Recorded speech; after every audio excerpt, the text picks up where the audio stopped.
မင်္ဂလာပါရှင်ကျမတို့ channel ကနေနောက်ဆုံးရရှိထားတဲ့သတင်းသစ်များကိုတင်ဆက်ပေးပါတော့မယ်ပထမဦးဆုံးပြီးမဲစင်းမှားယွင်းမှုများကိုလူမှုကွန်ရက်တွင်အကြိမ်တဝင့်တင်ပြခြင်းမပြုဘဲသက်ဆိုင်ရာရွေးကောက်ပွဲကော်မရှင်နှင့်ညှိနှိုင်းဖြည့်ရှင်းကြရန်ကျန်းဖို့ပါတီတွင်ညွှန်ကြားရွေးကောက်ပွဲပုံရိပ်နှင့်စစ်တပ်ဂုံတိတ်ခါထိကိုက်ဟုဆိုတဲ့သတင်းကိုတင်ဆက်ပေးပါမယ်စစ်တပ်ကကျင်းပရန်ပြင်ဆင်နေသည့်ရွေးကောက်ပွဲအတွက်မဲစင်းမှားယွင်းမှုများကိုလူမှုကွန်ရက်ဆိုရှယ်မီဒီယာတွင်အကြိမ်တဝင့်တင်ပြခြင်းမလုပ်ဘဲ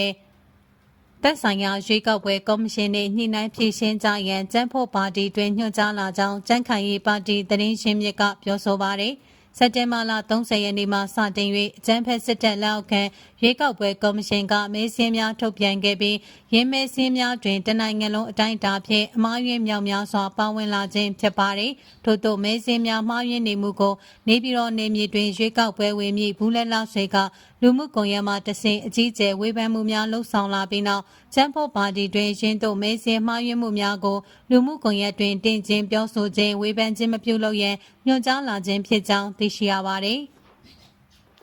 မဲစင်းကအမှားယွင်းရှိတယ်ဆိုရင်သက်ဆိုင်ရာမြို့နယ်ရွေးကောက်ပွဲကော်မရှင်နဲ့ညှိနှိုင်းပြောဆိုလုပ်ကိုင်ပါလူမှုကွန်ရက်မှာတင်တာတွေပြောဆိုတာတွေဝေဖန်တာတွေကရွေးကောက်ပွဲရဲ့ပုံရိပ်ကိုကြားဆင်းစေတယ်ရွေးကောက်ပွဲကိုကျင်းပပေးမဲ့တပ်မတော်ရဲ့ဂုဏ်သိက္ခာကိုလည်းထိခိုက်စေတယ်ပေါ့အဲဒါကြောင့်မဲစင်းမှားရင်ကော်မရှင်နဲ့မှန်အောင်လုပ်မှန်အောင်စူးစမ်း Facebook မတင်နဲ့ TikTok မတင်နဲ့ Telegram မတင်နဲ့ဆိုပြီးနှုတ်နဲ့ညွှန်ကြားလာတဲ့ဟုကျန်းခိုင်ရေးပါတီသတင်းရင်းမြစ်ကရှင်းပြပါတယ်ထို့ပြင်တရားရဂိုင်လုံးပြည်စုံမှန်ကန်သောမဲစင်းမျိုးကမ္ဘာတွင်မရှိကြောင်းထို့ကြောင့်မဲစင်းမှားယွင်းမှုမှာဖြစ်တတ်သည့်သဘောဖြစ်ပြီးပူးပေါင်းဆောင်ရွက်ညှိနှိုင်းမှုဖြင့်သာမဲစင်းအမှန်ကိုဆောင်ရွက်နိုင်မည်ဟုကျန်းဖို့ပါတီတွင်ရှင်းလင်းပြောဆိုလာကြောင်းသိရှိရပါသည်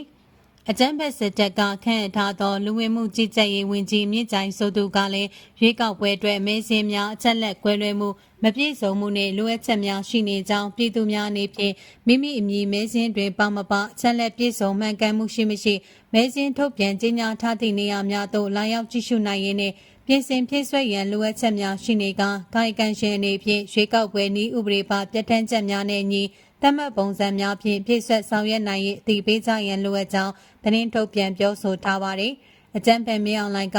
2020ရွေးကောက်ပွဲတွင်မဲစင်းများမှားယွင်းနေသည်ကိုအကြောင်းပြ၍ဆေးအာနာသိမ်းပြီးသမရဦးဝင်းမြင့်နိုင်ငံတော်၏တိုင်ပင်ခံပုဂ္ဂိုလ်ဒေါအောင်ဆန်းစုကြည်တို့ကိုမတရားဖန်ဆီးထောင်သွင်းအကျဉ်းချခဲ့ခြင်းဖြစ်ပါသည်။